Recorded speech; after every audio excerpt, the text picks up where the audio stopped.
Oui, alors juste, je rajoute que je travaille beaucoup avec Angoulême, parce que d'abord j'habite Angoulême, donc c'est déjà une bonne raison, et surtout parce que je suis aussi professeur relais au musée de la bande dessinée, donc au service éducatif du musée de la bande dessinée.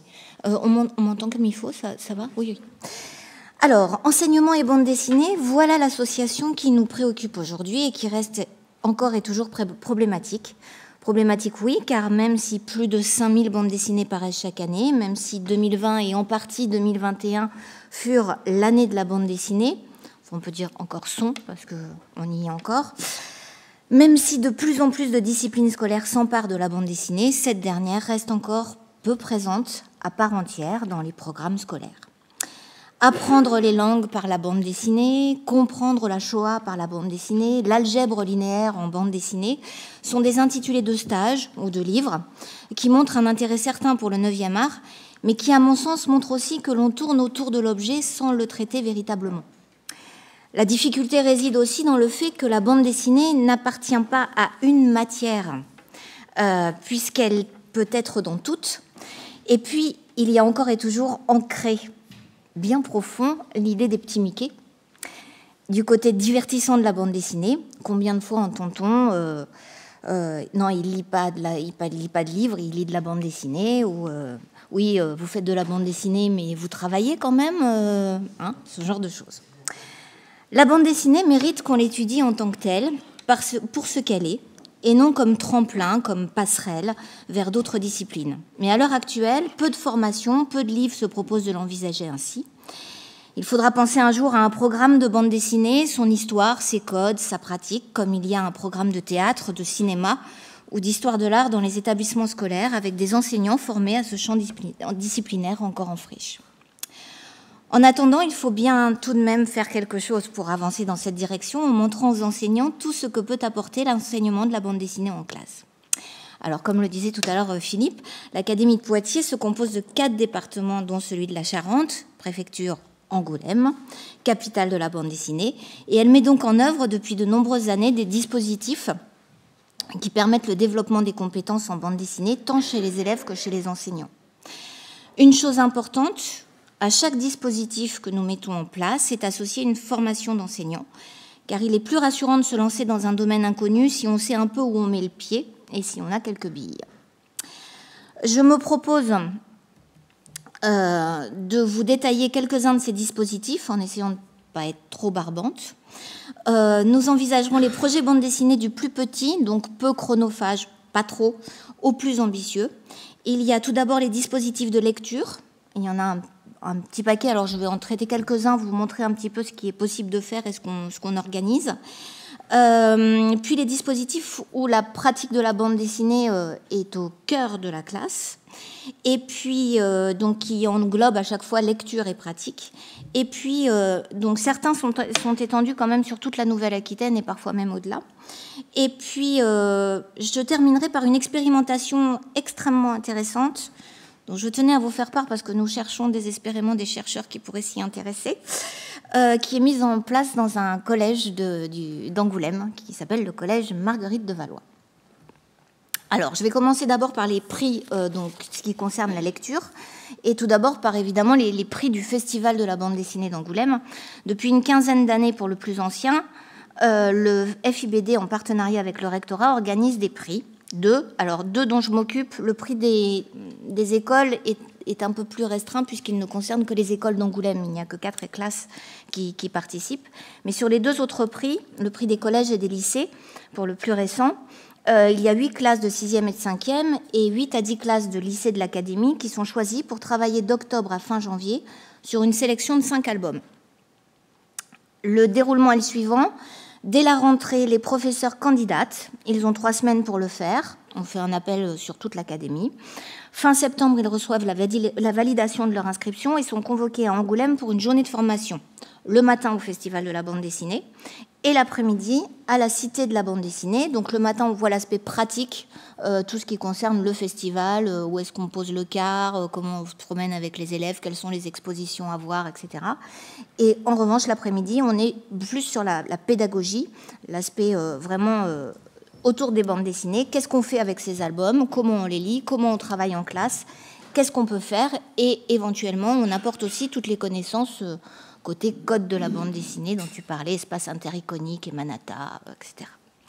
Les classes ont ensuite jusqu'à décembre pour lire les albums, comme elles le souhaitent. C'est vraiment, on leur donne des pistes et après ils voient en fonction de leurs élèves. Puis vient le moment du vote, juste avant les vacances de Noël. Chaque classe envoie le résultat de son vote que je centralise et je renvoie immédiatement le classement aux établissements qui peuvent ensuite se mettre à travailler dès la rentrée de janvier sur l'album lauréat. Car le jeudi du festival pour le collège et le vendredi pour le lycée, les élèves et leurs enseignants viennent rencontrer l'auteur à Angoulême. Donc toutes les classes, les 8 classes, viennent au complet rencontrer l'auteur. C'est 1h30 de rencontre où l'on commence par présenter les travaux réalisés dans les classes sur le livre gagnant. Et puis ensuite, c'est un jeu de questions-réponses, questions qui ont été préparées par les classes en amont de la rencontre. Ce qui est intéressant, c'est que ce temps de rencontre entre les auteurs, autrices et les classes, c'est toujours un moment magique. Les auteurs sont époustouflés par les créations qui sont réalisées par les élèves pendant les 3 semaines où ils savent qu'ils doivent travailler. Et on a vraiment de tout dans le type de... Alors, je vous en ai mis quelques exemples là parmi les plus marquantes. On n'est pas du tout dans la production de bande dessinée, hein, mais c'est des cadeaux qui sont offerts aux auteurs. Alors, de temps en temps, les auteurs repartent...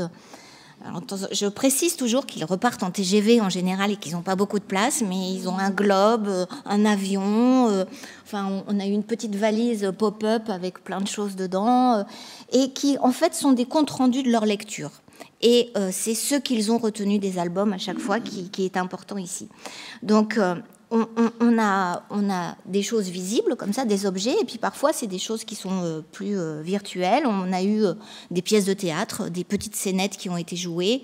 On a aussi des petits films qui ont été réalisés par les enseignants. Tout ça en 3 semaines. Et c'est à chaque fois un regard d'une classe sur la lecture d'un album. Et en général, les auteurs et autrices sont bluffés par ce qui a été réalisé. Souvent, ils ont des mauvais souvenirs de l'école, de leur temps où ils étaient élèves. Et là, j'ai la sensation à chaque fois que ça les réconcilie complètement avec l'école, de voir ce qui leur est proposé. Alors, vous avez vu ici, donc, ça c'est sur les enfants de la résistance, hein, la petite valise. C'est la brigade des cauchemars aussi qui est présentée. Et puis, quel était l'autre album? C'était un week-end sur 2 chez mon père. L'histoire d'un enfant qui était moitié extraterrestre, moitié humain. Et pour ce qui concerne le prix des lycées, c'est la même chose, hein. On arrive vraiment au même type de choses. Ils se mettent en scène, ils jouent. On a eu quand même, lorsque Mathieu Bonhomme a gagné pour L'homme qui tuait Lucky Luke le prix des lycéens, des élèves de Parthenay qui sont arrivés avec un cercueil grandeur nature et un vautour sur l'épaule d'un des élèves, et ils ont fait le cercueil de Lucky Luke, et le cercueil était plein d'objets réalisés, c'était des élèves d'art appliqué, d'objets réalisés, des pistolets en plâtre, enfin c'était complètement fou. Je crois que c'est l'expérience la plus incroyable qu'on a vécue ce jour-là. Bon, il n'est pas reparti avec le cercueil, les élèves sont repartis avec le cercueil dans leur classe, et il est toujours dans leur classe à Parthenay. Un seul maître mot pour ça, c'est plaisir. En fait, c'est ce que je dis aux enseignants quand ils arrivent pour la journée de formation. Faites-vous plaisir. Ne vous lancez pas dans une usine à gaz, ne vous lancez pas dans un truc que vous ne maîtrisez pas. Amusez-vous et amusez-vous avec vos élèves. Et à partir de là, c'est le plaisir de part et d'autre. Les élèves comme les profs s'amusent et partagent des émotions qui les mènent vraiment à une étude de la bande dessinée, parce que pour pouvoir produire toutes ces choses-là, il faut connaître l'album, l'avoir vraiment digéré et en avoir compris tout ce qui était intéressant. Et souvent, c'est les profs qui ont commencé par ces petits projets-là. Je les retrouve sur des beaucoup plus gros projets les années suivantes parce qu'ils ont pris de l'assurance et ils se sont mis à apprécier ce travail et cette espèce de complicité qu'on trouve avec les élèves. Parce que, alors, on en a déjà parlé un petit peu tout à l'heure, mais je reviens là-dessus parce que moi, chaque année, je fais des projets BD dans mes classes et chaque année, je pose la question en début d'année: qui lit de la bande dessinée au lycée, en seconde? J'ai 4-5 mains qui se lèvent. Qui a lu de la bande dessinée? Là, toute la classe lève la main parce qu'ils ont tous eu un parcours BD au moins à un moment ou à un autre en primaire. Et puis, donc j'ai 4-5 mains sur de la BD quand je dis bande dessinée. Quand je dis qui lit des mangas, j'en ai un peu plus, mais j'arrive à un tiers de la classe. un petit peu de comics, mais ils font la différence, c'est-à-dire que c'est pas ceux qui ont levé la main quand j'ai dit bande dessinée qui lèvent la main quand je dis comics ou quand je dis manga. Et donc je leur explique que pour moi c'est de la bande dessinée aussi. Un nouveau prix qui a vu le jour l'année dernière, le Fauve des lycéens, aussi organisé par le festival, alors sur le même modèle que le Goncourt des lycéens, je ne sais pas si vous connaissez, et ça je trouve que c'est un petit peu intéressant dans l'idée, puisque ça y est, on a un prix national porté par la DGESCO, alors je l'ai mis ici, mais il y a tout un article sur la DGESCO qui explique le fonctionnement du prix, et donc qui indique que ça y est, on est dans quelque chose qui devient un peu plus officiel, on va dire. Alors,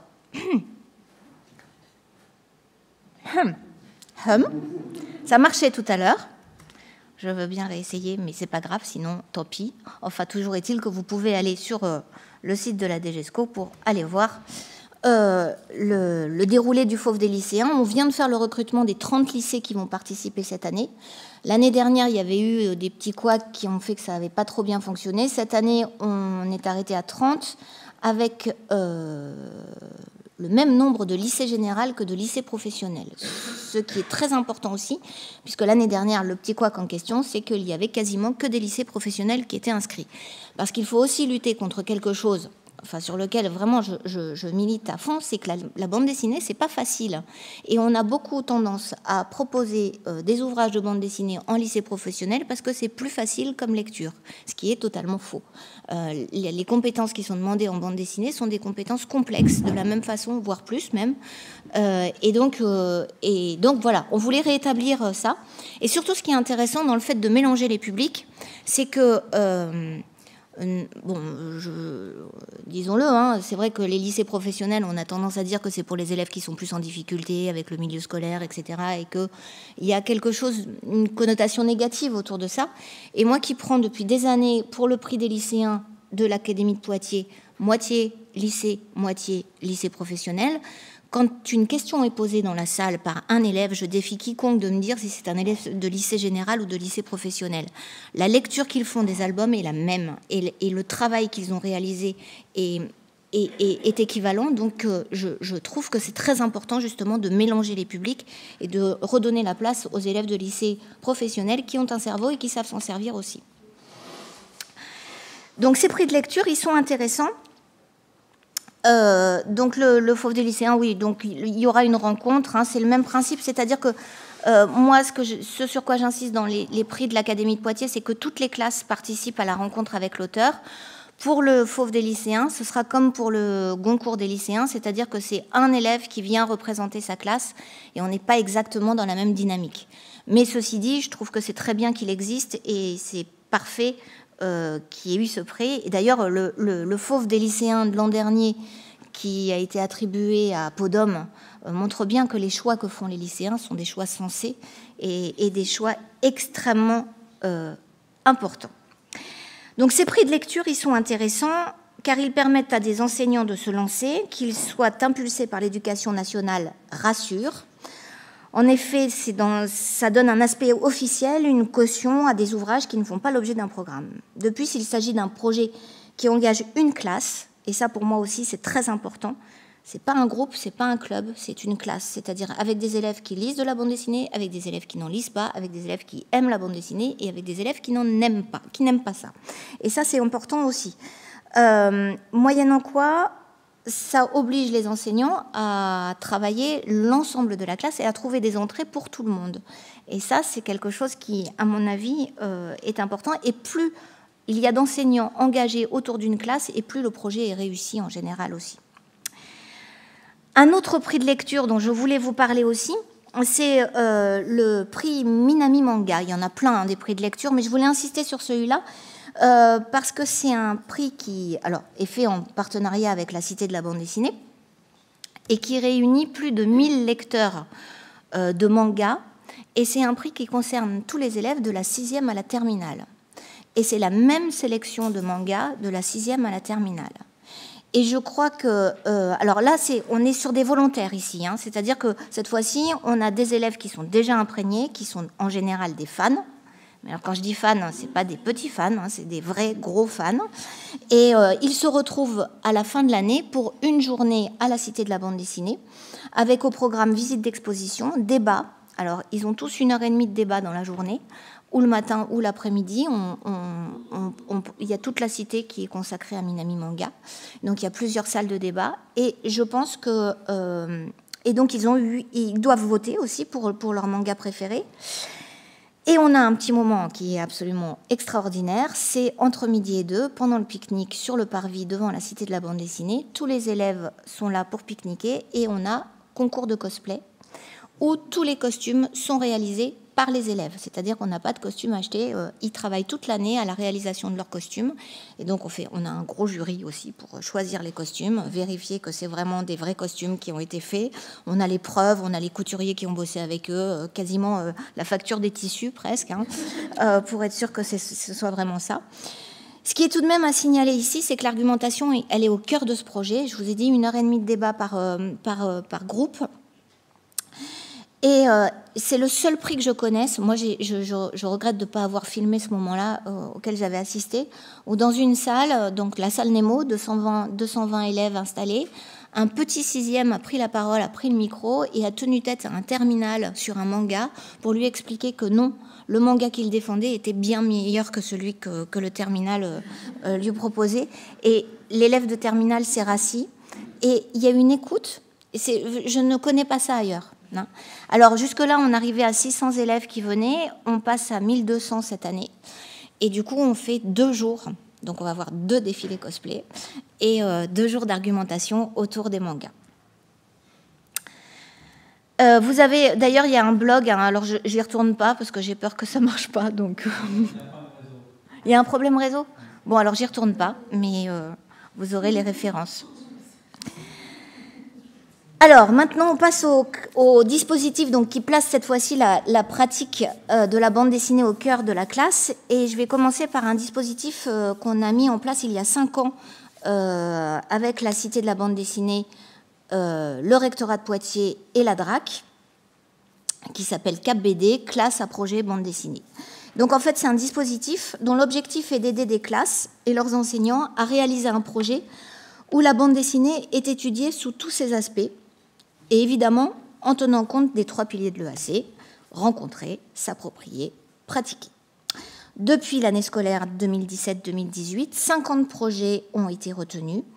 Une fois le projet validé en juin, les enseignants participants sont réunis pour une journée de formation en octobre à la Cité de la bande dessinée, ça a eu lieu la semaine dernière, pour d'une part prendre connaissance des ressources de la Cité et pour travailler, peaufiner le projet. Alors, quand je parle de ressources de la Cité, c'est-à-dire que c'est la possibilité pour eux de bénéficier de visites un peu plus VIP, on va dire, que les gens traditionnels, c'est-à-dire qu'ils peuvent aller dans les réserves avec les conservateurs pour voir des planches conservées, ils peuvent emprunter des malles de bande dessinée pour une période plus longue pour ramener dans leur établissement scolaire. Ils peuvent aussi faire un atelier dans la salle de médiation, alors ou avec les médiatrices de la Cité de la bande dessinée, ou alors avec l'auteur avec lequel ils travaillent. Ils peuvent venir faire un atelier décentré et puis visiter évidemment toutes les expositions du musée. Donc ce projet, ils ont ensuite une année pour le réaliser. Un ou plusieurs artistes sont associés à la classe et souvent ils font le déplacement vers Angoulême, donc pour une visite ou un atelier, ce que je vous disais, parfois au moment du festival aussi. Et en fin d'année, une exposition intitulée « À l'école » permet de recenser tous les projets menés.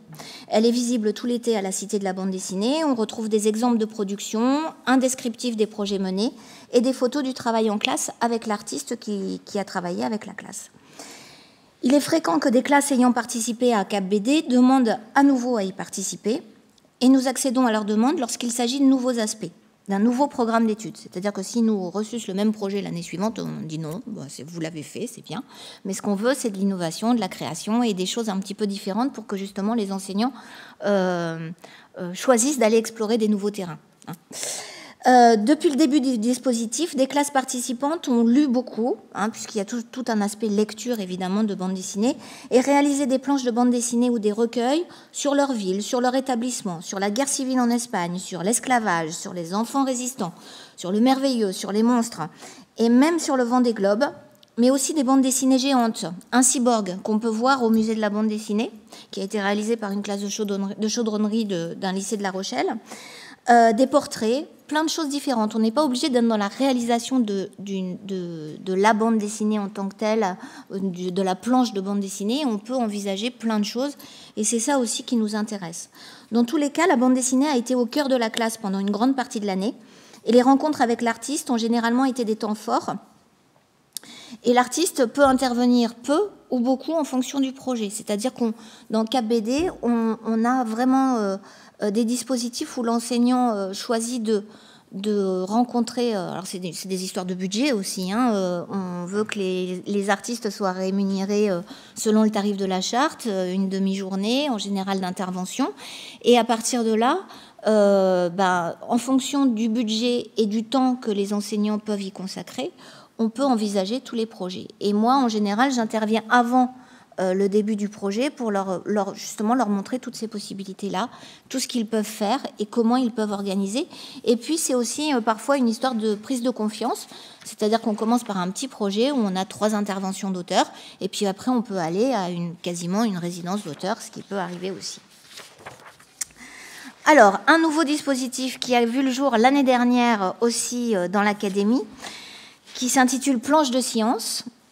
Alors, planche de science, donc là aussi, vous avez... Ça, c'est pas difficile, vous tapez planchedescience.fr et vous tombez tout de suite dessus. Alors, on va reparler de Telling Science, Drawing Science, justement, puisqu'il y a quelque temps déjà... ça fait longtemps déjà qu'on s'intéresse à BD et sciences, mais en novembre 2016, s'est tenu le premier colloque intergalactique, justement, Telling Science, Drawing Science, avec l'association Stimuli et la Cité de la bande dessinée. Et en juin 2022 aura lieu la 3e édition avec le titre suivant, Sciences de l'homme, de la société, de la nature en BD et ailleurs. D'ailleurs, l'appel à communication n'est pas terminé, donc si ça intéresse des gens parmi vous, c'est possible. Ce sera encore l'occasion de revenir sur les liens qu'entretiennent la bande dessinée et la science. Après le premier colloque et les comptes rendus d'expériences menées dans les ateliers BD de Stimuli, j'ai expérimenté, alors d'abord dans ma classe, parce que j'aime bien en fait essayer d'abord pour voir si ça marche avant de lancer les choses en grand, dans une demi-classe ce type de travail. À partir d'une conférence d'un universitaire qui s'appelle Noël Richard sur le thème de la couleur, nous avons travaillé avec une classe de première S à réaliser des planches, 8 en tout, par groupe de 4, en choisissant des éléments qu'il voulait approfondir. Nous avons travaillé avec Pierre-Laurent Dorès, donc c'est un dessinateur de bande dessinée qui fait aussi partie de l'association Stimuli, qui a fait découvrir la bande dessinée à la classe. La conférence a été filmée et envoyée à Prague, où une classe de lycée apprenant le français a fait le même travail, encadrée par une autrice tchèque, Lucie Lomova. Et ils sont ensuite venus en France, ils sont arrivés avec leurs planches, avec les bulles vides, et ce sont les élèves français qui les ont aidés à dessiner, à écrire les textes pour qu'ils soient sûrs du français parce qu'ils voulaient que ce soit parfait. Et nous leur avons composé un programme de visite en lien avec les sciences et la bande dessinée, donc visite de la Cité, d'Angoulême et de ses murs peints, de l'ASCO 4, parce que c'est quand même aussi les premières bandes dessinées, expérience menée aussi en salle de physique. Et l'année suivante, nous sommes allés en République tchèque et nous avons poursuivi le projet en rencontrant des auteurs de bande dessinée tchèques. Et le compte-rendu de voyage a été réalisé en bande dessinée par les élèves, une case par élève. On a fait 35 bandes dessinées, 35 cases, pardon. Et la bande dessinée permet de rendre compte de l'appropriation donc de ces notions. Alors, je vais revenir à planche de science, donc d'un peu plus près, puisque à la suite de cette expérience, en discutant avec le conseiller culture scientifique de la DAC, nous nous sommes dit que ça pouvait être intéressant de proposer à des classes de lycée de travailler ainsi. C'est de cela qu'est né le dispositif planche de science l'an dernier, testé à l'échelle de l'Académie de Poitiers, donc l'an dernier, et à l'échelle de la Nouvelle-Aquitaine cette année. Lorsqu'une classe s'inscrit dans ce dispositif, il s'agit pour elle, alors ce sont des classes de lycée, je le rappelle, de rencontrer un scientifique pour une conférence. Alors, la thématique est choisie par le ou les enseignants et ils choisissent aussi, ils ont aussi un auteur de bande dessinée avec lequel ils vont travailler pour réaliser une planche par groupe ou seul, mais seulement 8 planches sont renvoyées ensuite à planche de science. Alors, trois modalités pour travailler sur ce dispositif. ils peuvent réaliser 3 types de planches. Le premier type de planche, alors il y a toujours la panne réseau ou ça va mieux? Je vais tenter le coup, parce que c'est vrai que ce serait mieux si je pouvais montrer le site. Mais j'ai pas l'impression que ça aille mieux, en fait. Bon, bah, je vais essayer de vous le raconter. Il y a 3 types de choses que les élèves peuvent réaliser. Il y a d'une part Ça marche? Ah, alors, je recommence. Hop, pardon, hop. Non.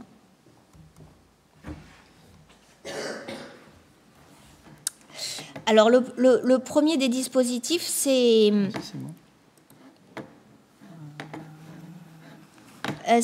donc sur le modèle du magazine Curieux.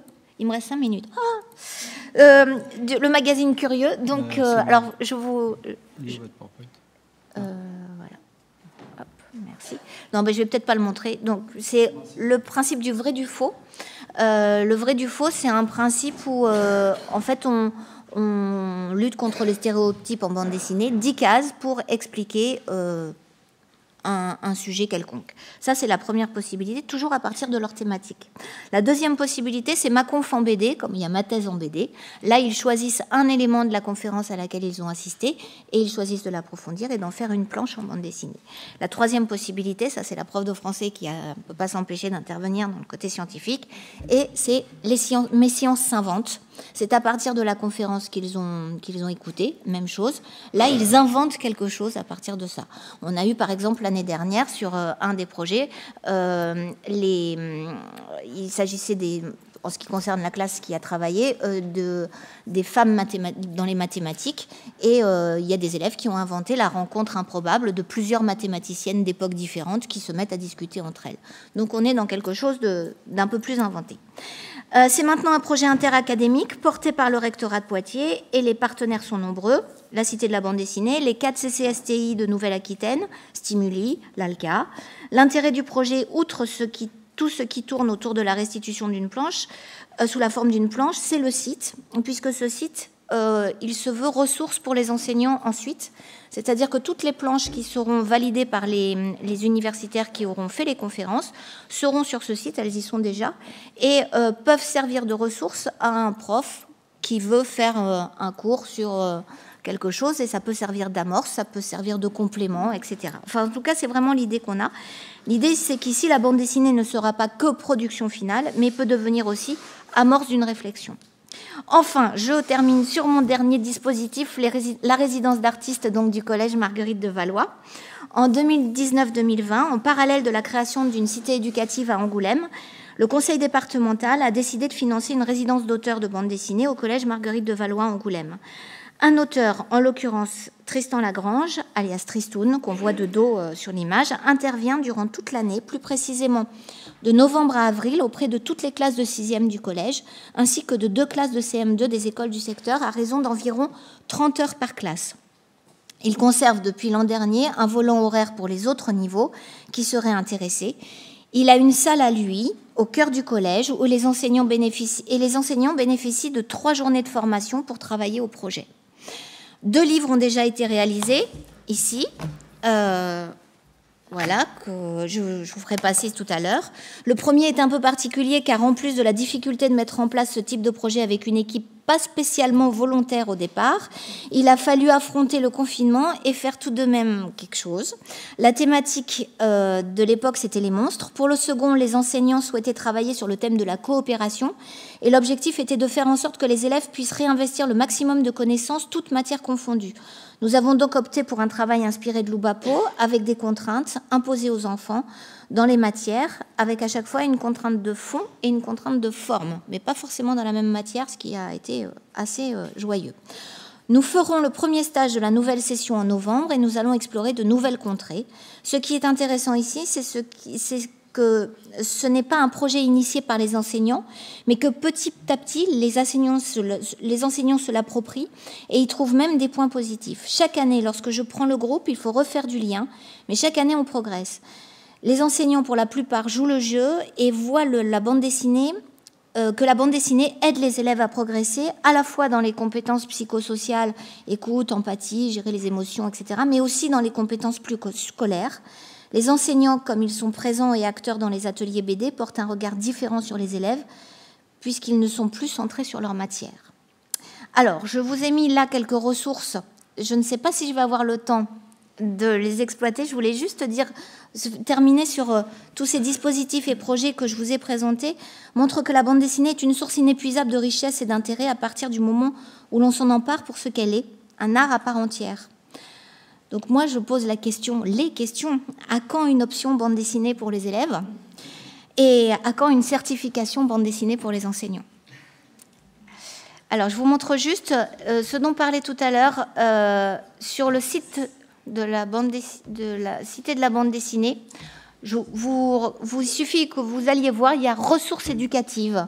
Dans l'onglet vous tapez citébd.org, ressources éducatives, c'est ce que j'alimente le plus, où j'essaie de proposer des ressources qui soient des ressources faciles pour les enseignants. Il y a tous les dossiers pédagogiques que je mets en lien à chaque fois qu'il y a une exposition. Il y a un dossier pédagogique avec une analyse de planche au moins qui est présentée. Il y a aussi des tutos, des vidéos qui durent 1 minute 32 minutes qui permettent de lancer une activité bande dessinée en classe avec le vocabulaire de la bande dessinée, le scénario, etc. Et puis, ce qu'on disait tout à l'heure, faites tracer des cases aux élèves, c'est compliqué. Vous avez là des strips et des gaufriers tout prêts que vous n'avez plus qu'à imprimer. Enfin voilà, tout est téléchargeable en ligne et c'est pour vous. Pardon ? citébd.org.